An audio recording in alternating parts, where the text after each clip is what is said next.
the number one thing that we see still happening is improper design, and worse yet, followed by improper installation. And we have made every mistake that you can imagine as a heat pump installer for over 30 years. But the number one thing that we still see is equipment being oversized. So people guessing at the actual heat loss or heat gain in a space.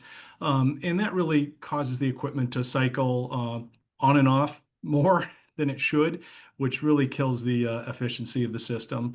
And we use proprietary software where we go in and in any room, anything that we're going to treat, we're going to go ahead and grab a full heat loss and a heat gain, and then we'll size equipment accordingly. And whatever manufacturer equipment we're using, we'll run it through their design software. So once it's all piped and fitted, we actually get the outputs that we need. But honestly, would say that is the number one problem that we're seeing: improper design. And the old method of what we used to do, which is go in, look at a space and say it needs this many BTUs, it just doesn't apply anymore.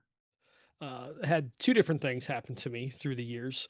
The one that really kind of stung at the beginning was my first two heat pumps that I did. Both of them lost compressors, and I'm pretty much positive that it was bad power.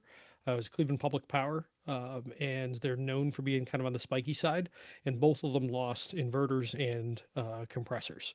So that was a bummer, but it's not that hard of a solution. It's really just good surge protection. And honestly, anything that is inverter based should have some form of surge protection these days because there's been a lot of power issues just about everywhere.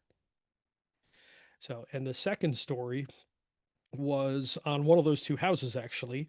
I did the first and only duct blasting that I've ever done, testing to see how leaky the system was and then how leaky it was to outdoors. I was running the blower door as well. And it was some idiocy, but I got a phone call from my client, Nate. The air handler all of a sudden is making a really horrible noise. It's really, really loud. I don't know what's going on. And thankfully, he managed to figure it out. But I was like, well, can you check the filter?